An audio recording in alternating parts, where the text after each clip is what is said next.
Perfecto. ¿Cuáles son los objetivos de nuestra charla el día de hoy? Es fortalecer el manejo del código ictus en nuestro equipo de emergencia para mejorar los tiempos de atención, seguridad del paciente y el acceso al tratamiento oportuno.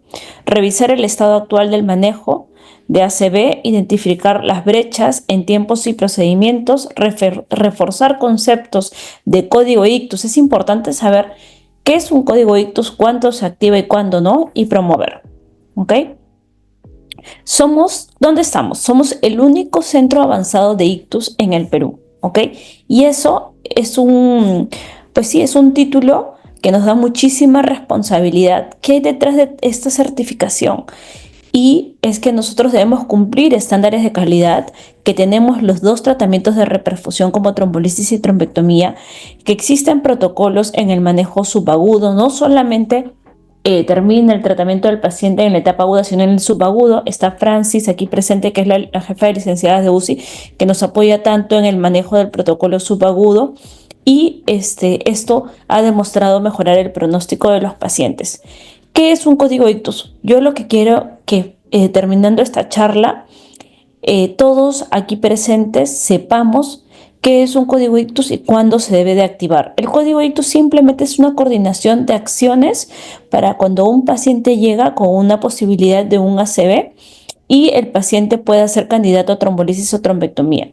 ¿Qué quiere decir esto? Que sí, que se activa para cuando un paciente va a tener un tratamiento de reperfusión, pero si el paciente no tiene tratamiento de reperfusión, igual tiene que seguir un protocolo de cuidado, ¿ok? ¿Y cuál es el objetivo del código ictus? Salvar neuronas y reducir discapacidad. ¿Cuál es la diferencia entre un código ictus activado y no activado? El que no se activa es porque el paciente no va a recibir ningún tratamiento de reperfusión, pero el paciente debe seguir los protocolos del manejo subagudo de ictus. ¿Por qué? Porque eso también está dentro de los estándares de calidad. Y no por eso deja de ingresar a la base de datos de los pacientes, y también ingresa como pronóstico y como ejemplo de nuestro manejo en el hospital. ¿Cuándo activó el código ictus? Debe activarse ante una sospecha clínica de un ACV. ¿Qué es una sospecha de ACV? Sabemos que tenemos escalas, pero en general es cuando hay un déficit focal y no explicado por otra causa. Es decir, si un paciente viene con una probable encefalopatía y viene con una alteración del estado de conciencia de forma progresiva, probablemente ese no es un código ictus que yo deba activar. Pero sí, cuando tengo una hemiparesia, tanto una debilidad facial, braquial o crural, una dificultad para hablar o una afasia, una alteración del estado de conciencia pero de inicio súbito, una hemianopsia, ataxia o desequilibrio súbito, desviación de la mirada o parálisis ocular y alteración súbita del lenguaje o comprensión. El tiempo. Cuando es menos de 4.5 horas, se activa para una posibilidad de trombolisis, pero también se debe de activar en casos seleccionados hasta las 24 horas. Nosotros tenemos la posibilidad de tratar pacientes hasta en una ventana de 24 horas, o en ictus del despertar o en tiempo indeterminado, ¿ok?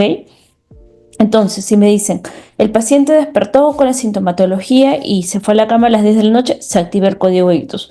Uy, yo no vi a mi papá desde el día de ayer a las 3 de la tarde y no sé cuándo sucedió el ictus, pero fui hoy en la mañana y lo encontré con un déficit motor. Se activa el código ictus porque es un tiempo indeterminado y el tiempo que fue la última vez que se le vio fue menos de 24 horas. ¿Ok? Ahí también se debe activar el código ictus. Hemos tenido últimamente algunos casos que el paciente tiene un tiempo indeterminado o un tiempo con una ventana extendida. ¿Cuándo se llama ventana extendida? Más de 4.5 horas que se deberían de haber activado. ¿Ok? ¿Cuáles son las condiciones mínimas para activación? Que la glicemia sea menos de 50 y lo ideal es que no haya una convulsión activa como primera manifestación, pero esto lo voy a dejar para una presentación que también tengo reservada tanto para neurología como para emergencia. ¿Cuáles son los desafíos para la trombolisis endovenosa? Entonces, el stroke es un desafío, pero también es una oportunidad que debemos de aprovechar y mejorar el pronóstico del paciente. Tenemos dos escenarios, un escenario desordenado, caótico y un escenario que debemos de ser nosotros, ordenado y programado. ¿Y por qué estamos aquí reunidos hablando de ictus? Lo voy a pasar eso rápidamente, pero tenemos que saber qué es la primera causa de discapacidad, la segunda causa de demencia y la segunda causa de muerte en el mundo. Es un problema de salud pública, que 1 de cada 4 personas va a tener un infarto cerebral. Alguno de nuestros familiares va a tener un infarto cerebral y debemos de saber que la Clínica Ricardo Palma ofrece el mejor tratamiento para los pacientes, tanto en la etapa aguda como subaguda. ¿Cuáles son las escalas? La escala de FAST es la escala que nosotros utilizamos y que la tenemos tanto en triaje, la tenemos en hospitalización, la tenemos en UCI. El día de hoy que estuve por UCI vi que teníamos la escala de FAST porque nuestra activación de código ictus intrahospitalaria también está incrementando y es algo que también tenemos que mejorar nuestro flujo por ese lado. ¿Ok? ¿Qué es la escala de FAST? Es un acrónimo: F de face, de simetría facial, A de arm, de brazo, S de speech y T de tiempo. Si tengo uno de estos tres, yo debo de activar el código ictus sin dudarlo, si el paciente tiene menos de 24 horas, ¿ok? Entonces, escala de FAST mayor o igual a 1, activo el código ictus. Hay otras escalas, como la escala Corre, que también valida, por ejemplo, la parte visual, en O de ojo, alteración de la visión, ¿ok? Este también es muy bueno porque también incluye la visión, que a veces la escala de FAST no, pero la escala de BFAST también lo incluye. ¿Qué se debe de hacer en UTI? Ok, en triaje, por la escala de FAST se debe de detectar un posible código ictus. Se activa el código ictus, se perifonea, se activa por el chat, se llama al neurólogo en ese momento y en UTI pasa el paciente y se deben colocar 2 accesos venosos, se toman las funciones vitales, se realiza un pack de laboratorio en emergencia. Nosotros ya tenemos listo laboratorios para los pacientes con infarto agrupado. Simplemente se le tiene que dar clic en Casiopea como laboratorio de emergencia ictus. Se hace la neuroimagen según la escala de NIS, que en un momento les voy a enseñar, el hemoglucotest. Se tiene que hacer la escala de NIS y la escala de ranking, ¿ok? Estamos olvidando de hacer la escala de ranking en emergencia. Se tienen que colocar, es lo que nosotros preguntamos. No es lo mismo trombolizar a un paciente con una escala de ranking de 3 que con una escala de 0, ¿ok? Es muy importante colocar la escala de NIS y el ranking no solamente cuando se activa, sino en la historia clínica, porque finalmente todos los datos que se van a adquirir de nuestra base a nuestra base es de lo que ponemos en la historia clínica. Y se solicita el kit de ACV en farmacia o tenemos los maletines en shock trauma y en tomografía, ¿ok? El kit de ACV tiene la betalol, alteplase, catéter intravenosos y todo el equipo necesario. El pack de laboratorio está incluido hemograma, proteína C reactiva, velocidad de sedimentación, hemoglobina glicosilada, creatinina, INR y perfil de coagulación, perfil hepático, examen de orina, electrolitos y troponina. ¿Tenemos que esperar los resultados de estos? No, ¿ok? Con excepción que el paciente tenga algún antecedente, como que esté tomando warfarina y tengo que esperar el INR, o que sea un paciente que probablemente pues tenga una falla renal severa y que necesitamos la creatinina de alguna forma, pero generalmente no se esperan los resultados. Se pide la imagen. Vamos a ver qué imagen vamos a pedir. ¿Qué signos indirectos y signos directos debo ver en tomografía? Y esto es muy importante, que nuestros emergenciólogos estén entrenados, ¿ok? No solamente los neurólogos, también los emergenciólogos, porque también tienen que saber interpretar qué es lo que está pasando en una tomografía de un infarto. Tenemos signos indirectos como el primero, que es la hiperdensidad de la arteria cerebral media, que sugiere que hay un trombo a nivel de la arteria cerebral media. Cuando vemos esto, es que tenemos que sospechar que el paciente no solamente va a ir a trombólisis, sino que va a ir a trombectomía, ¿ok? Que el paciente va a necesitar trombectomía porque es una lesión de gran vaso. ¿Qué es una lesión de gran vaso? Es un vaso grande, ¿ok? Generalmente es carótida, es arteria cerebral media, basilar, ¿ok? ¿Y cuáles son los signos directos? Cuando hay una disminución de la densidad. Por ejemplo, cuando hay una atenuación, cuando se incrementa la atenuación del núcleo lenticular o una hipodensidad cortical, subcortical, como la que vemos aquí. ¿Ok? Cuando nosotros vemos que hay una disminución de la diferenciación comparado con el otro lado, es que tengo que sospechar de que por ahí está habiendo una lesión de infarto. El edema cerebral también, cuando hay borramiento de la región insular, es decir, que no se ve bien, borramiento de los surcos corticales como en este caso. Ya en casos más avanzados, cuando hay una compresión ventricular o una atenuación del contraste córtico medular, es cuando van a ser más extensos. Y no puedo dejar de mencionar la escala de Aspects. Tenemos que estar muy, muy entrenados. ¿Cómo nos entrenamos? Viendo tomografías, haciendo casos, ¿ok? Es la mejor forma de hacer. Nosotros debemos de saber interpretar la escala de Aspects. ¿Por qué? Porque una escala de Aspects menor de 7 o igual a 7 me permite trombolizar.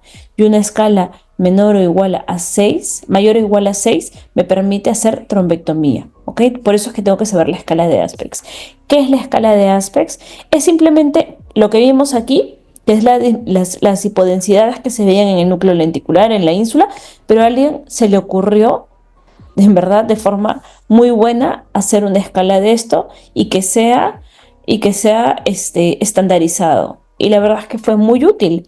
Entonces se utiliza un corte a nivel ganglionar y un corte a nivel supraganglionar. Son 10 puntos, son 3 puntos primero a nivel de la región ganglionar en la región cortical y luego supraganglionar otros 3 puntos más. Y otros puntos, como les dije, que son las zonas más sensibles a la isquemia, por eso se escogen, porque son súper sensibles a la isquemia, no porque se le ocurrió así de forma arbitraria a alguien, ¿no? ¿Y cuáles son esos puntos? Caudado, ínsula, lenticular y cápsula interna, ¿ok? Si uno tiene una hipodensidad en esta zona, se le resta uno, y así sucesivamente, si vamos encontrando hipodensidades. La mejor manera de poder hacer la escala de Aspects es ventaneando un poco la tomografía y ponerla más oscura para poder ver una mayor diferenciación entre las hipodensidades y lo normal, ¿ok? Hay neuronas sobre riñón, ¿ok? No se debe de esperar la creatinina para la angiotomografía. ¿Y qué imágenes voy a pedir? Cuando nosotros tenemos un NIS menos de 8, ¿ok? Y menos de 4.5 horas, yo simplemente con una tomografía tengo para diagnosticar en este paciente. Hace poco tuvimos un paciente que había tenido una disartria y que tenía 2 horas y un NIS bajo. Se le tomó una resonancia. Al final resultó que no era un ictus, no era un stroke mimic. Pero ¿qué pasa?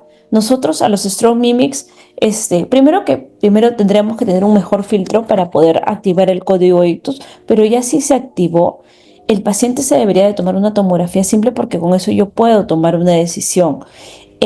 Si nosotros pedimos una resonancia y tomamos la decisión en base a la resonancia, es una sobreutilización de los materiales y es algo que también nos dice resonancia, ¿no? Radiología nos dice están activando el código ictus y están utilizando con una mayor frecuencia la resonancia, lo cual hace que a veces sea pues un mayor gasto, un mayor tiempo, se dejan de hacer otras resonancias. Y cuando yo agrego una angiotomografía, cuando tengo una escala de NIS más de 8 y cuando tengo un tiempo mayor de 4.5 horas, o también si es menos de 4.5 horas, pero un NIS más de 8, tengo que hacer una angiotomografía. ¿Por qué? Porque este NIS de 8 me está haciendo pensar que hay un vaso grande que está ocluido y necesito ver dónde está ocluido para poder tomar la decisión. Ya si tengo más de 4.5 horas, tiempo indeterminado o hay un ictus del despertar, necesitamos una resonancia cerebral y un 3 de TOF, ¿ok? En esos casos necesitamos tener una resonancia y un 3 de TOF. Esto necesito que lo tengan muy claro en emergencia, porque ustedes en emergencia son los que piden la imagen, no el neurólogo, ¿ok? Porque si nosotros esperamos que el neurólogo, hasta que llegue a evaluar al paciente, pida la imagen, vamos a dilatar nuestro tiempo de decisión. Entonces, por favor, el que pide la imagen es el emergenciólogo. Neurona sobre riñón. No necesitamos la creatinina para poder nosotros hacer una angiotomografía, ¿ok? No hay que olvidarlo, por favor. Ya a los tecnólogos de radiología también se les ha entrenado en que no deben de solicitarles a ustedes una creatinina para que puedan bajar al paciente a una angiotomografía. ¿Y por qué es importante una trombolisis precoz? Primero, ¿qué es una trombolisis precoz? Es cuando tenemos un tiempo puerta-aguja menos de 60 minutos. ¿Por qué? Porque hay una mayor eficacia. Se ha visto que si se hace dentro de la hora, el 60% de los pacientes tienen un ranking de 0 a 1. ¿Qué quiere decir? Son independientes. Pero si ya me paso hasta las 3 horas, solo un 40% de estos alcanza una independencia funcional. ¿Por qué? Porque hay una ausencia de core o daño irreversible y porque los trombos se dice que son más porosos, es decir, que son más fáciles de disolver. Hay una menor cantidad de plaquetas alrededor de este trombo. Hay dos tipos de trombos y esto, Manuel, el doctor Ortega y yo podemos verlo mucho en trombectomía. Hay trombos que salen fácilmente con la primera pasada. Esos trombos son los que son ricos en glóbulos rojos, pero hay trombos que no, que están llenos de plaquetas, que son muy complicados, por más que los pases 4 veces un stent o lo aspires, no salen. Y aparte de esto hay un concepto que es la retracción de trombo, que es el trombo que pasa muchas horas y se va llenando de plaquetas y tejido inflamatorio que hace más complicado su retiro. ¿Cuáles son las indicaciones de trombolisis? Sabemos que cualquier déficit con ACV isquémico, con un déficit discapacitante, con menos de 4.5 horas y que tenga edad más de 18 años el paciente y una escala de Aspex adecuada, se debería de trombolizar. ¿Cuáles son las contraindicaciones? Estas han ido cambiando en los últimos años, ¿ok? Pero básicamente se han reducido. Es aquel TEC severo, pero severo, no que tuvo un TEC leve en los últimos 3 meses, un ACV isquémico también en los últimos 3 meses, hemorragia subaracnoidea de sospecha, que haya tenido una hemorragia intracraneal previa, endocarditis infecciosa, disección de arco aórtico, cirugía intracraneal o intraespinal, pero dentro de los 3 meses, neoplasias intraaxiales intracraneales, algún sangrado gastrointestinal en los últimos 21 días, sangrado interno activo, una presión arterial sistólica mayor de 185-110, pero esto podemos bajar la presión con la betalol, como les voy a indicar en un momento, diátesis hemorrágica, INR más de 1.7, heparina en las últimas 48 horas con un TTPA anormal, heparina de bajo peso molecular en las últimas 24 horas, plaquetas menos de 100.000, que se utilicen los nuevos anticoagulantes y que la última dosis haya sido dentro de las 48 horas. Si el paciente ha tomado su última dosis de apixaban, que tenemos muchos pacientes, yo tengo el porcentaje de los pacientes anticoagulados que se infartan es bastante considerable. Entonces tenemos que saber cómo actuar en estos pacientes. Tengo una charla específica para eso que no sé si nos dé tiempo el día de hoy, si no la vamos a reservar para otra fecha. Y tomografía con hemorragia aguda o con una hipodensidad mayor de 1/3. ¿Cuál es el riesgo de hemorragia? Porque muchas veces tenemos miedo de esta hemorragia cerebral, ¿no? Y en realidad no toda hemorragia es la que debemos de temer, ¿ok? Hay diferentes conceptos de hemorragia y generalmente en casi todos los estudios asciende hasta un 6%, ¿ok? Pero no todas las hemorragias son las que debemos de temer.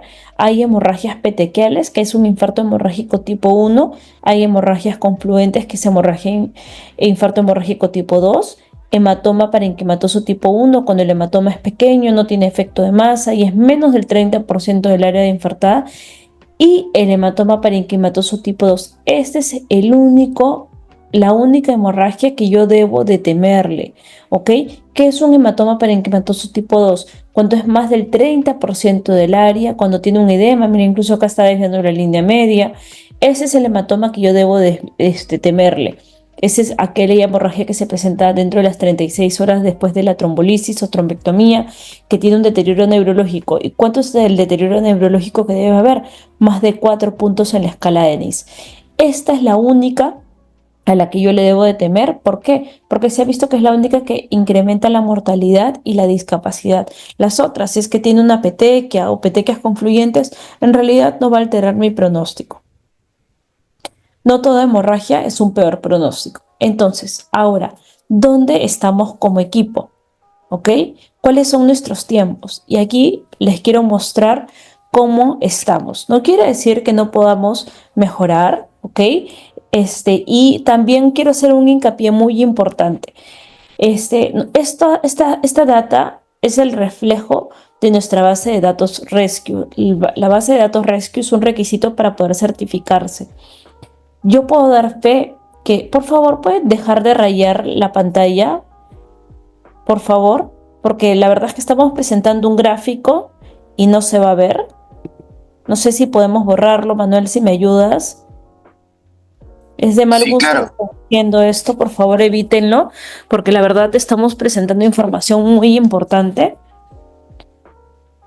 Entonces, a lo que iba, nuestra base de datos es fiel, ¿ok? Es muy transparente, nosotros colocamos realmente la información como la tenemos, no falsificamos información, no colocamos data que no existe, colocamos la data real, ¿ok? Yo no puedo dar fe de eso en los otros hospitales, así que más que compararnos, yo quiero que sepamos cómo estamos y cuáles son los estándares de calidad en el mundo. Sabemos que los estándares de calidad en el mundo son tiempo, puerta, imagen, menos de 45 minutos. Lo ideal es que sea menos de 30 minutos, tiempo, puerta, aguja, menos de 60 minutos es la hora dorada.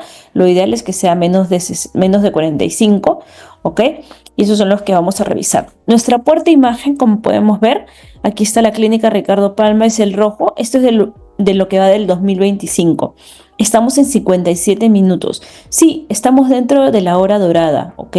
Pero podemos estar muchísimo mejor, ¿ok? Hay hospitales que han ingresado sus bases de datos. No sé si ellos ingresan todos los pacientes con ictus, en general, los que se trombolizan o no se trombolizan. Nosotros sí hemos ingresado todos nuestros pacientes, ¿ok? Pero tienen tiempos más cortos según los que ellos presentan, ¿ok? Entonces la clínica Ricardo Palma tiene 57 minutos, está dentro de los estándares de calidad, pero podemos estar mejor. No sé si podemos borrar estas rayas que han hecho. A ver, no sé cómo hacer esto.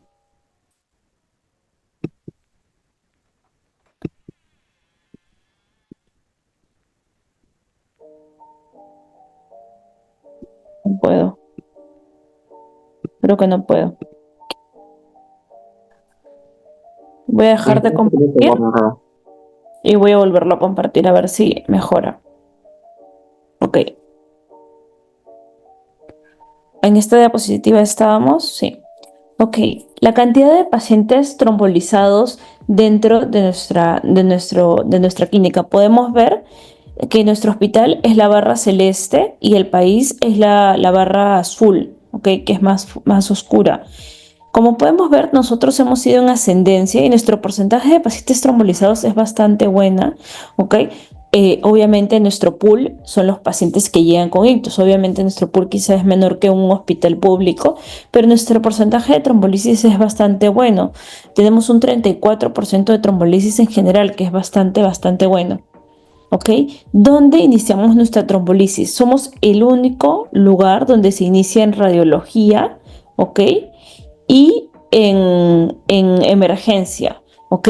Debemos de seguir así, debemos de seguir trombolizando en radiología. Yo quiero darle un gran agradecimiento a Frank, a, a los demás neurólogos que trombolizan en la emergencia, porque en la tomografía, porque es muy importante este acortamiento de tiempo, ¿ok?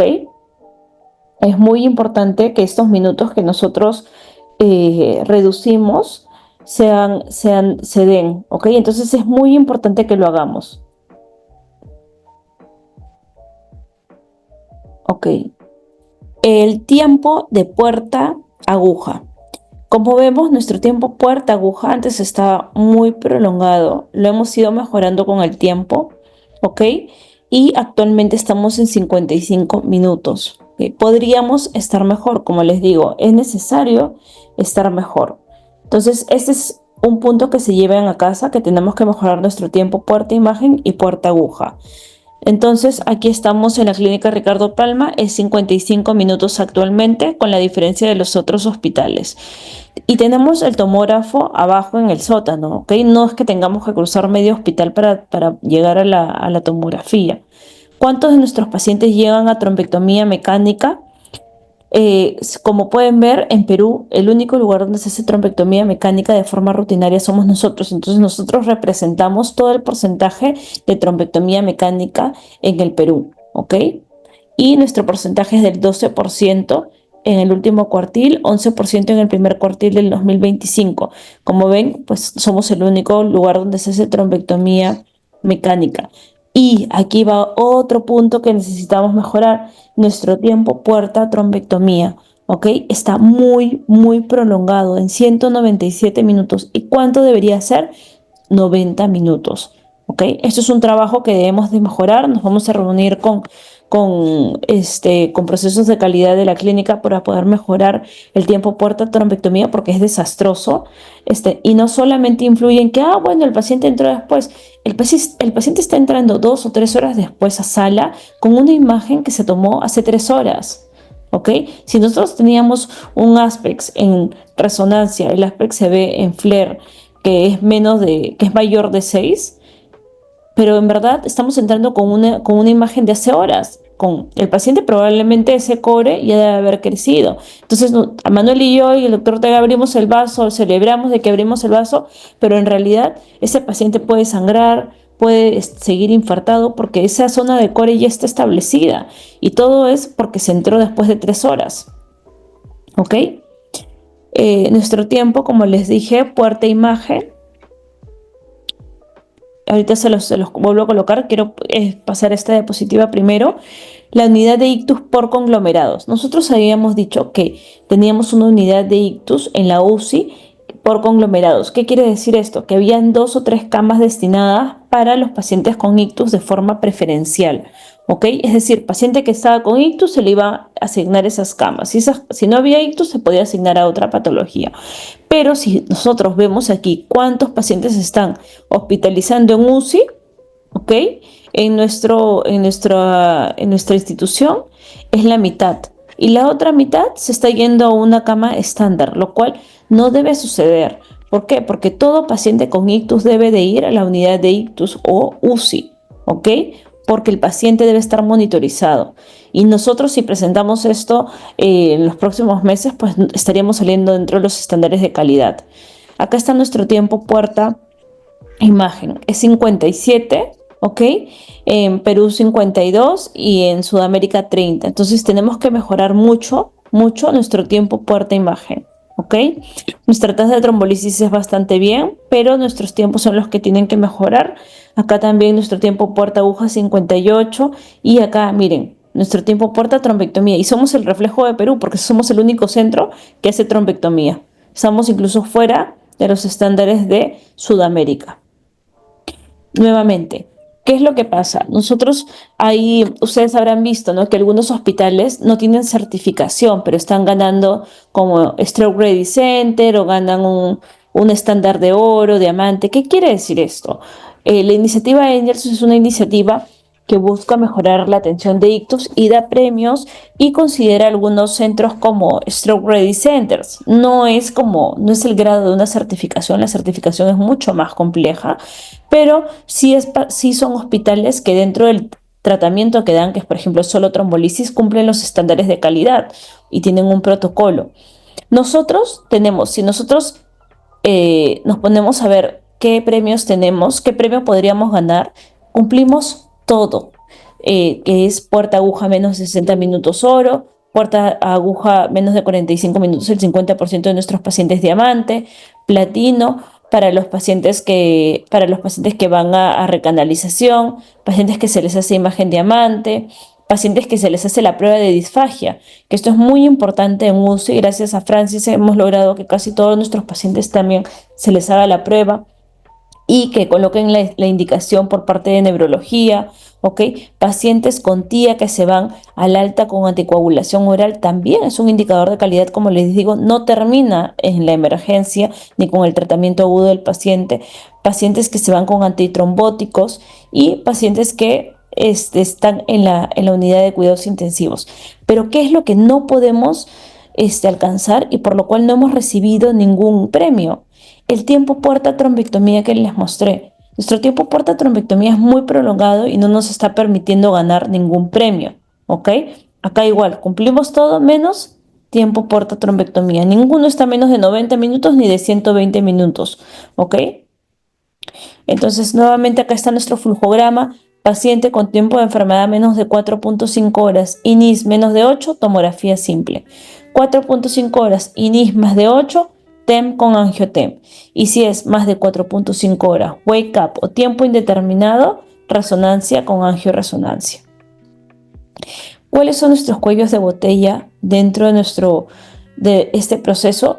Que obviamente ustedes están aquí en la capacidad de, por favor, aumentar estos cuellos de botella, decirnos qué más debemos discutir, y los invito a hacerlo al terminar la charla. Los que yo he podido identificar es que, por ejemplo, a veces piden tomografía y luego piden resonancia. Eso es una doble imagen y se contabilizan tiempos prolongados, se toman las decisiones más tarde cuando realmente hay un flujograma donde uno debe basarse. ¿Por qué? Porque se utilizan mejor los recursos y se toman más rápido las decisiones. Seleccionar la imagen apropiada nuevamente. Los stroke mimics son muy altos, lo cual también altera finalmente nuestro uso de recursos. Por favor, limitarnos a las focalidades neurológicas, ¿ok? Paciente debe ir a UCI, posa tensión, llenar la hoja de emergencia en ictus. Yo voy a preparar un video en estas semanas que vengan para que sepan cómo llenar la hoja de emergencia, la hoja de ictus. Es una historia clínica que se hizo para que se llenaran los datos. Idealmente el neurólogo es el que debe de llenarla, pero por favor, si en emergencia nos pueden apoyar también con que se lo recuerden o que vayan llenando los datos en la historia clínica para que podamos tenerlos, es excelente. Y mejorar los tiempos, que como les mostré, tenemos mucho por trabajar en nuestros tiempos. ¿Cuáles son los errores frecuentes que se retrasan el proceso? A veces no se está activando el código ictus en triaje. En shock trauma o en UTI se debe tomar el hemoglucotest, la presión arterial y la escala de NIS y la escala de Rankin. ¿Okay? A veces hay dudas en el diagnóstico y no se está activando el código ictus. Se debe de activar el código ictus y falta de entrenamiento específico. ¿Cuál es el rol del emergenciólogo? Tiene un rol vital, ¿ok? Vital en el código ictus. No solamente en la activación, sino también en solicitar la imagen que necesitamos. Realizan la escala de NIS y también la escala de Rankin, ¿ok? El protocolo actual, ¿lo conocemos todos? Y esa es una pregunta muy importante. Yo les voy a compartir nuevamente el protocolo que tenemos dentro de la clínica. Nosotros tenemos un protocolo desde que llega el paciente, ¿ok? Hasta que el paciente es dado de alta con anticoagulación o antiagregación. Este protocolo se volvió a revisar el año pasado, en mayo, se va a volver a revisar este año, probablemente en conjunto con todos los que vemos vasculares, para poder tener la mejor evidencia para nuestros pacientes. Y los invito a que me digan qué opinan, cómo podemos mejorar los tiempos, cómo podemos mejorar las tasas de trombolisis. Creo que tenemos tiempo y voy a aprovecharlo para hablar un poco de los casos desafiantes. Por ejemplo, trombolisis en ventana extendida.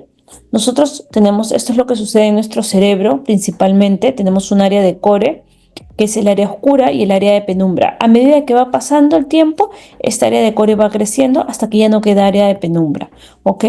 El tiempo es importante, sí, sabemos que hay una frase que es tiempo es cerebro, pero en los casos que nosotros no sabemos cuánto tiempo ha pasado, se ha utilizado la imagen, y ahora imagen es cerebro, tejido es cerebro, ¿ok? Existen progresores lentos, pacientes que en 6 horas todavía su core es pequeño. ¿Por qué? Porque tienen una buena colateralidad y hay un reloj tisular. Pero ¿cómo puedo ver ese reloj tisular? Con imagen avanzada. Y buenamente en nuestro centro hay imagen avanzada, ¿ok? ¿Qué quiere decir esto de imagen avanzada? Resonancia o perfusión. Nosotros no tenemos perfusión, tenemos resonancia, y vamos a ver cómo vamos a interpretarla. ¿Cuántos pacientes en nuestra clínica Ricardo Palma llegan con Wake Up? 13%. Es un porcentaje bastante alto. Entonces tenemos que saber cómo actuar y darle el tratamiento que necesitan estos pacientes. El Wake Up es muy frecuente. Nosotros estamos 13%, pero en la literatura se escribe hasta el 27%. Uno de cada 5 ictus que lleguen van a ser Wake Up Stroke, y generalmente estos infartos serán excluidos de todos los estudios, y se dieron cuenta que en realidad los pacientes se infartaban poco antes de despertarse. ¿Ok? Se sustituye la testificación humana por la imagen, ¿ok? En estos casos vamos a utilizar la imagen para poder decidir si el paciente se va a trombolizar o no, ¿ok? ¿Y qué imagen vamos a utilizar? En este caso no tenemos perfusión, pero tenemos resonancia. ¿Y qué protocolo utilizamos en resonancia? Difusión FLAIR, como les dije, difusión me va a mostrar el área de penumbra y el FLAIR el área de core que yo ya no puedo salvar. Pero si en este caso ustedes ven, por ejemplo, que en difusión es positivo, pero FLAIR negativo, adelante. Quiere decir que este paciente no tiene core y que tiene un área de penumbra. Si yo no lo trombolizo, toda esta área que esté en difusión se va a infartar. ¿Qué es lo que nos dice el estudio Wake Up? Todos pacientes que tenían difusión positiva pero FLAIR negativo los trombolizaron y tenían un mejor pronóstico que los pacientes con tratamiento médico. ¿Ok? Para los pacientes que van a trombectomía, nosotros utilizamos la escala de Aspects en el FLAIR. Esta tiene que ser mayor o igual a 6 y pues ver el mismatch difusión FLAIR. Hay otros estudios como el estudio Extend Trial o metaanálisis que también soportan el tratamiento de trombolisis endovenosa para los pacientes con ictus. ¿Ok? ¿Qué otras técnicas tenemos? La técnica que yo les he dicho muchas veces es la escala de el mismatch NIS-imagen. ¿Qué quiere decir esto? Que si yo tengo una escala de NIS de 20, pero en la imagen, ya sea en tomografía o en difusión, veo que hay una lesión muy baja, por ejemplo, una escala de aspects de 8, 9 o 10, y tengo un NIS de 20, ¿qué quiere decir eso? Que hay un mismatch clínico radiológico y que si yo no utilizo una técnica de reperfusión, el paciente se va a terminar infartando con un core muy extenso. ¿Qué hay otros predictores en tiempos avanzados o ventana extendida? La escala de NIS al ingreso, el core y el aspect son muy importantes. ¿Qué grado de recomendación tiene esto en las guías? Tiene un grado de recomendación 1A. Ahora, vamos a hablar un poco de infarto con NIS bajo. ¿Ok? Los pacientes con NIS bajo hemos tenido muchísimos en la clínica y tenemos que saber cómo actuar. ¿Ok? Entonces, por ejemplo, paciente de 58 años con un NIS de 2 con una fascia motora. ¿Lo trombolizarían o no lo trombolizarían? ¿Qué dicen? ¿Alguno? A ver, voy a ver quién está conectado. No sé si está William conectado, Alfonso Uribe, doctor Vargas. ¿Qué harían? Los de emergencia, por favor, doctora Camaita, no sé si tiene alguna opinión. Doctora, buenas noches. Si la fascia es discapacitante, correspondería a trombólisis, ¿no? ¿Cuándo la fascia es discapacitante, Cristian? ¿O Si cuándo es que no es no, discapacitante? si es que el paciente no puede expresarse adecuadamente, entiendo una fascia al menos moderada severa, ¿no? Exacto. Una fascia generalmente es discapacitante, siempre es discapacitante una fascia, no una fascia motora. Las transcorticales motoras y sensitivas, finalmente si el paciente, por ejemplo, es un paciente que trabaja o que se comunica, probablemente también lo vaya a discapacitar. Entonces el NIS no va a reflejar la gravedad funcional del paciente.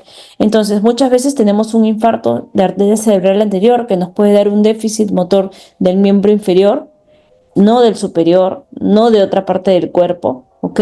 No tiene disartria, ¿ok? Pero tiene un déficit motor de la pierna y puntúa 2 o 3 puntos. Es un NIS bajo. ¿Lo trombolizarían o no lo trombolizarían? Bueno, ¿qué tal? ¿Cómo está, doctora? Hola, Alfonso, ¿cómo estás? Bien. Yo sí creo que lo trombolizaría, aparte de también la edad y sí, sin duda lo de la fascia es algo importante. Ahora, hay ciertas condiciones que son propias de cada paciente. Por ejemplo, la otra vez llegó una paciente que es mayor de 80 años, tenía 82 años por ahí, tenía secuelas de eventos isquémicos previos. En un NIS la clasificaron como que tenía 4 o 5 y cuando le hago el NIS, si bien tenía cierto compromiso motor, al menos cuando hacíamos el NIS, no es que era un NIS grande, en verdad no era 4 o 5, sino era un NIS 2. El compromiso motor no era, aparentemente había compromiso de mi parecia, pero en verdad no era y ni siquiera claudicaba cuando se le hacía la escala motora. Entonces, en verdad, solamente era la simetría facial la que le daba un punto Y por ahí tenía uno más que ahorita no recuerdo, pero en este caso, por ejemplo, los pacientes que son mayores de 80 años, que tienen secuelas de eventos isquémicos microvasculares, que tienen un NIS de 2 puntos, eh, ¿qué tanto le convendría la trombólisis si también creo que no hay muchos estudios pues, en pacientes que son mayores de 80, ¿no? O sea, no. Ahí te equivocas, justo voy a llegar a ese punto. Hay muchos estudios que ya evalúan la efectividad de la trombolisis en pacientes mayores de 80 años y es totalmente eficaz. Y yo creo que esta presentación que voy a dar ahorita va a ser muy, muy, muy importante para que todos podamos tener un mejor criterio para trombolizar y no trombolizar a los pacientes. Entonces, quiero que escuchen por favor con atención. Esto es para poder aprender todos, incluso yo aprendo cuando hago las presentaciones y los invito a que me hagan las preguntas que necesiten y discutir. Exactamente para eso es esto, para poder abrir la mesa de discusión de los pacientes, ¿ok? Vamos a comenzar. Un déficit con mejoría o un NIS bajo no debería excluir un paciente que deba recibir RTPA. ¿Por qué? Porque se ha visto que estos pacientes con NIS bajo hasta en un 30% quedaba con discapacidad. ¿Qué es discapacitante? ¿Ok? Porque la guía nos dice, se debería de trombolizar a aquel paciente que tiene un déficit discapacitante, no importa la escala de NIS, pero que sea discapacitante. ¿Ok? La discapacidad finalmente va a ser un juicio clínico, pero tenemos que tener claro cuáles son las discapacidades que un paciente pues, puede tener, ¿no? Como afasia, un paciente con hemianopsia. Un paciente con hemianopsia, pero que es chofer, lamentablemente ese paciente no va a poder volver a manejar. Un paciente adulto mayor que camina y que se va solo a hacer sus compras, probablemente tampoco no va a poder volver a caminar. Entonces, eso también es discapacitante. La escala de NIS tampoco evalúa la ataxia troncal ni el déficit de la mano, ¿ok? Eso también hay que tener en cuenta. Si un paciente tiene déficit de la mano, ¿ok? O una ataxia troncal, va a quedar totalmente discapacitado. Deme un minuto, por favor, que me estoy quedando sin batería. Ahorita voy a cargar la computadora. ¿Cuál es la escala de NIS con la que llegan la mayoría de nuestros pacientes? La mayoría de nuestros pacientes llegan con una escala de NIS de 8. ¿Pero qué quiere decir esto? Esto es la media. Llegan con escalas también de NIS más bajas. Entonces tenemos que saber qué es. ¿Qué es un ictus menor? Hay diferentes conceptos de ictus menor, pero en general es una escala de NIS menor o igual a 5. ¿Ok? Y bueno, hay varios estudios que dicen que en realidad la escala de NIS tiene que ser criterio de exclusión solo si no es discapacitante. Entonces yo los invito, por favor, que cuando evalúen al paciente tengan claro cuánto de discapacidad puede tener ese paciente por esa escala de NIS. Por ejemplo, tú me estás diciendo que el paciente tenía disartria y que tenía un déficit motor que en ese momento no limitaba la función motora del brazo o de la pierna. En ese caso, sin considerar la edad, porque la edad no es un criterio de exclusión, ¿ok? El paciente puede tener 90 años y no es exclusión, simplemente la discapacidad del paciente lo es. ¿Ok? Paciente con hemianopsia, paciente con un déficit motor que va a limitar la función del brazo o la pierna, paciente con afasia o con una ataxia troncal o con un vértigo o una ataxia, es discapacitante. Entonces, la próxima vez que nosotros tengamos un paciente al frente con una escala de NIS menor o igual a 5, pero que tiene todos estos síntomas que mencioné o que es discapacitante, tiene que sí o sí trombolizarse. ¿Ok? Una consulta, disculpa, Marla. Y en el caso de ese paciente, por ejemplo, de que era asimetría facial y era una disartria y tenía secuelas de eventos isquémicos microvasculares con 82 años, ¿también hubiera sido candidato? A ver, ahí si la disartria, primero hay que ver la escala de ranking del paciente, ¿ok? Eso es muy importante, la escala de ranking previa del paciente. Normalmente se deberían de trombolizar aquellos pacientes que vamos a mejorar el pronóstico funcional. Si es un paciente que está discapacitado, no vamos a mejorar el pronóstico de ese paciente, por eso no se trombolizan pacientes que tienen una escala de ranking mayor o igual a 2, ¿ok? Porque no va a ser un paciente que vas a mejorar su pronóstico. Ahora, Si es un paciente que tenía una escala de ranking de 0, porque tú me estás diciendo secuelas, pero microvasculares, ¿qué escala de ranking tenía? 0 es asintomático. 1 Sí, es que camina. Ok, ¿qué escala de ranking tenía el paciente? era 0. Ok, entonces el paciente era independiente. La disartria probablemente era una disartria que se le entendía o que no se le entendía nada y que lo iba a discapacitar y no se iba a poder comunicar. Pero entendía muy bien. Entendía. Y él hablaba, se expresaba, articulaba la palabra y se le entendía. Sí, se le entendía muy bien. Ok, entonces eso no es discapacitante. Ok, eso no es discapacitante. Bien, bien, bien, ¿Ok? bien. Eso no es discapacitante, pero si yo, por ejemplo, le hago una angiotac y veo que toda la media está tomada y solamente tiene disartrias, que probablemente ese paciente, si yo no hago algo, se va a terminar infartando muchísimo más que solo una disartria, ¿no? Porque sabes que el territorio de la media involucra más. Son casos un poco más raros, pero que se pueden presentar y que tenemos que tenerlos en cuenta, ¿ok? Listo, entonces los invito a que más que la escala de NIS, que sea 5, 4, 3, vean si el paciente tiene un síntoma discapacitante. Como les mencioné, paciente con infarto de la arteria cerebral anterior, se los menciono porque lo hemos pasado por esto. El paciente vino con un déficit motor de la pierna y la elevaba un poco contra gravedad.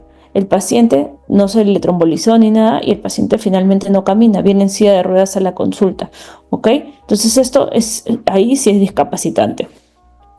La hipertensión severa al ingreso, ¿qué es lo que debo de hacer? Sabemos que previo a la trombolisis el paciente tiene que tener menos de 185-110. Durante y post trombolisis 180-105. ¿Ok? ¿Qué pasa si el paciente tiene 185-110? Yo no puedo iniciar la trombolisis, pero puedo darle los medicamentos para bajarle la presión e iniciar la trombolisis. Igual sucede durante la trombolisis si pasa estos picos de hipertensión. ¿Qué utilizo? La betalol. Nosotros tenemos el lujo, realmente es un lujo. Si ustedes vieran, en los otros hospitales no tienen la betalol, tienen nitroprusiato y a veces nitroprusiato. Entonces es un lujo tener el betalol, hay que utilizarlo, es muy efectivo. Yo lo he utilizado muchas veces con pacientes que se van a trombolizar y esto sí les digo, a veces tienen miedo de trombolizar a un paciente por el riesgo de hemorragia. El principal factor de sangrado es la hipertensión arterial. Y eso sí yo se les puedo dar fe. Paciente que me sube la presión durante la trombolisis y que nos demoramos en bajarla, paciente que sangra. ¿Ok? ¿Cómo utilizo la betalol? 10 a 20 miligramos endovenoso en bolo lento durante 1 a 2 minutos y se puede volver a repetir o ya lo dejamos con una infusión de 2 a 8 miligramos por minuto. Había olvidado mencionar en los pacientes con NIS bajo. Generalmente estos pacientes con NIS bajo tienen un core pequeño. Y ahí, o sea, se describe que cuando hay un core pequeño, el riesgo de hemorragia es bajo. Entonces, ese paciente tiene poca posibilidad de una transformación hemorrágica. Y si nosotros ponemos en una balanza, si es que vemos que no sabemos si este paciente puede quedar muy discapacitado sobre un pobre riesgo de transformación hemorrágica, hay que tener en cuenta para tomar una decisión. ¿Qué debemos de evitar para los fármacos antihipertensivos? Debemos evitar fármacos que bajen muy rápido la presión, que no se puedan titular, ¿no? Tenemos que monitorizar la presión cada 15 minutos al inicio. Todo paciente que va a trombolisis, que se está trombolizando, tiene que estar con una medida de presión constante y que se pueda ajustar la dosis. Las convulsiones al inicio del ACV. En algún momento las convulsiones serán contraindicación, pero se han dado casos, y más en nuestro centro que hemos tenido casos bastante complejos de ACV, que inician con convulsiones. ¿Cómo nosotros podemos diferenciar una convulsión, una parálisis de TOT o un ictus? Y tenemos que saber que hasta el 4% de los ictus pueden debutar con convulsión. ¿Quiénes hacen más convulsiones cuando se infartan? Generalmente cuando son corticales, isquemias extensas, zonas elocuentes como la arteria cerebral media izquierda, ¿ok? La convulsión no excluye la posibilidad de un ictus, ¿ok? Si un paciente tiene un déficit neurológico persistente después de una convulsión, no debe asumirse automáticamente que es una parálisis de TOT. Se tiene que descartar que sea un infarto. ¿Ok? Generalmente la parálisis de TOT es una parálisis que va a remitir en minutos u horas, ¿ok? Pero no podemos darnos el lujo de esperar esas horas, así que le vamos a hacer en estos casos una imagen avanzada a este paciente. Tenemos el lujo de tener la resonancia, para poder descartar que no sea una convulsión versus un infarto real, ¿ok? ¿Qué datos adicionales? Por ejemplo, los pacientes con ictus y crisis comerciales iniciales no tienen mayor riesgo de hemorragia si es que finalmente al paciente se le va a trombolizar. En algunos casos, pues la resonancia, como en nuestro centro, nos puede ayudar muchísimo. Entonces, no descartar que sea un ictus si inicia con convulsión, ¿ok? Hay que saber qué imagen debemos pedir en estos casos, sería la resonancia, y la trombolisis puede estar indicada, ¿ok? Acá tengo un cuadrito que generalmente, ¿cómo podemos diferenciar una parálisis de TOT de una convulsión?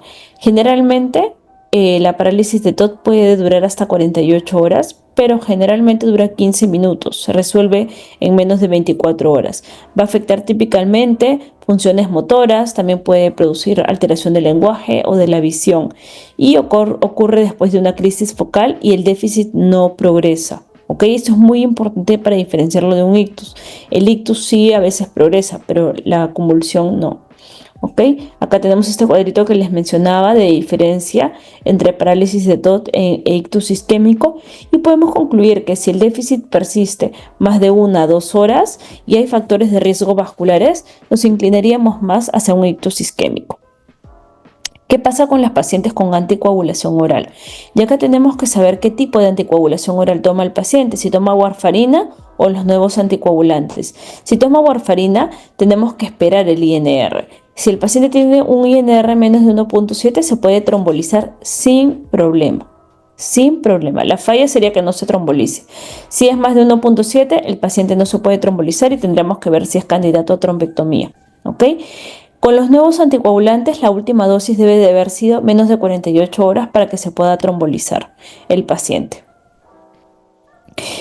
¿Cuántos pacientes vienen con anticoagulantes en nuestro centro? Y miren la cantidad de pacientes que vienen con anticoagulantes. Generalmente vienen con antihipertensivos, antidiabéticos, antiagregantes, pero mira, este verde claro es la cantidad de pacientes que vienen con anticoagulantes, que no es nada despreciable y que tenemos que saber cómo actuar. ¿Ok? Hay diferentes tipos de anticoagulantes. De los nuevos anticoagulantes, el dabigatran es un inhibidor de la trombina, a diferencia de los demás de la pixaban, rivaroxaban y edoxaban, que son inhibidores del factor 10A. ¿Okay? Nosotros no tenemos, y en Perú en realidad, hasta mi conocimiento, no hay ninguna prueba que pueda medir de forma sensible los nuevos anticoagulantes. Por eso, lamentablemente, la última dosis debe ser más de 48 horas. ¿Okay? Generalmente son pruebas anti-10A específicas para cada uno de los anticoagulantes que nosotros no tenemos. También hay antídotos. ¿Ok? Hay antídotos, por ejemplo, para el dabigatran, que es el idarucizumab, y para el apixaban es el andexanet alfa, pero que tampoco los tenemos en el país. Hay casos, hay ya reporte de casos que se han trombolizado con estos antídotos, han ido excelentes los pacientes, pero nosotros no lo tenemos. ¿Ok? Entonces, paciente que viene con un nuevo anticoagulante, hay que preguntarle cuándo fue su última dosis, y se tiene que activar el código ictus sabiendo cuándo fue la última dosis de este paciente. ¿Ok? El algoritmo propuesto: hay que evaluar el riesgo-beneficio de cada paciente, hay que ver si se puede trombolizar dentro de la ventana precoz con déficits clínicos relevantes del paciente, y si en el caso nosotros tuviéramos los antídotos, se tendrían que dar, pero en este caso no, tendríamos que esperar que el paciente haya tomado más de 48 horas. Ahora, síntomas fluctuantes. Esto también es muy, muy importante. ¿Qué es un síntoma fluctuante? Es cuando el paciente presenta variación de los déficits motores. ¿En qué pacientes se pueden observar? Y se observa muchísimo en pacientes que tienen oclusiones parciales o inestables, infartos en zonas limítrofes, en estenosis intracraneales críticas o en trombos móviles in situ. ¿Ok? Acá tenemos un dilema, ¿no? ¿Cuándo trombolizar y cuándo no? Tradicionalmente se evitaba trombolizar en pacientes con síntomas que mejoraban por temor al riesgo de hemorragia, que es el mayor riesgo que todos tenemos, ¿no? Sin embargo, los síntomas fluctuantes pueden estar prediciendo que va a haber un deterioro inminente y que puede haber una mayor evolución a un infarto discapacitante. Entonces, si los síntomas son fluctuantes, pero actualmente cuando ustedes lo revisan al paciente es discapacitante, sí se debe de trombolizar. ¿Ok? Pero si el paciente ha mejorado cuando ustedes lo evalúan a un estado no discapacitante, va a depender del juicio clínico. Aquí dentro del juicio clínico va a entrar la imagen. Como les digo, si es una oclusión de un gran vaso probable y ha habido una mejoría clínica, pues esa mejoría puede empeorar, ¿no? ¿Qué puntos tengo que tomar en cuenta para yo poder decidir? El NIS actual, más que el previo, es el NIS actual. Si el déficit es discapacitante, la neuroimagen, ¿ok? Si estamos dentro de las 4.5 horas y hay un déficit significativo, trombolizar y observar estrechamente si no se tromboliza el paciente. ¿Ok? Paciente llega con una hemiparesia de 4/5, que mejora en la ambulancia a 5/5, pero en la sala de emergencia, cuando la doctora Juscamaita u otro médico de emergencia, la doctora Carla, lo evalúa, tiene un déficit de 3/5. Sí se debería de trombolizar ese paciente si hay un déficit actual. La conclusión: los síntomas fluctuantes no son contraindicación para trombolisis. La clave es evaluar el déficit actual y ver si es discapacitante en el momento, y la imagen avanzada ayuda. Aquí está el otro punto que justo mencionamos hace un momento con el doctor Uribe, que es la trombolisis en adultos mayores de 80 años. Y aquí, como él mencionó, ¿qué estudios evaluaron esta cantidad de pacientes? El estudio Enchanted y el estudio IST3. ¿Y qué dicen? Que estos pacientes sí se deben de trombolizar. El beneficio es igual de eficaz en los pacientes mayores de 80 años. No porque tengan 90 años no se le debería de trombolizar, ¿ok? No hay evidencia que tengan una mayor hemorragia intracerebral que los pacientes menores. Sería diferente si estamos hablando de un paciente de 90 años con una escala de ranking mayor o igual a 2 o 1, ¿ok? Eso ya es otra cosa. Pero si es una persona independiente, previamente con un déficit discapacitante, ¿ok? Con los otros factores que les mencioné, como presión arterial y eso dentro del rango, se debería de trombolizar. ¿Cuáles son los errores frecuentes en la selección? Los stroke mimics. Los que más trombolizamos son migrañas, hipoglicemias y a veces conversivos, ¿ok? ¿Qué son los stroke mimics? Son condiciones neurológicas no vasculares que pueden simular un ictus. Por ejemplo, las parálisis de TOT, las migrañas, las hipoglicemias, las encefalopatías y trastornos funcionales. ¿Cómo podemos evitar esto? Haciendo una buena escala de NIS, ¿ok? Identificar cuáles son los signos clásicos, ¿ok? A veces activamos el código sin signos clásicos de focalización, ¿ok? Y cuáles son los red flags que nos deben hacer sospechar que es un stroke mimic. Por ejemplo, los movimientos anormales, síntomas fluctuantes no neurológicos, ¿ok?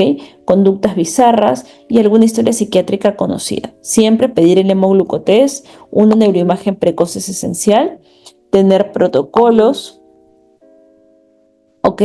Y tenemos que saber que el tiempo es cerebro, pero también el juicio clínico es muy importante.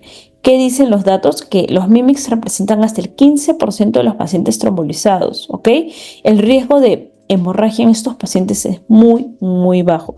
Aquí siempre hay que tener una balanza entre qué va a ser lo mejor para el paciente. Saber que el riesgo de hemorragia es muy bajo en estos no debe ser algo que nos deba preocupar, ¿no? La conclusión práctica es que una estrategia rápida y cribado clínico más glucosa más imagen rápida van a ser esenciales. Hay que priorizar los déficits focales persistentes. Si tenemos nosotros imagen avanzada, las tenemos que utilizar y trombolizar si es clínicamente justificable. ¿Ok?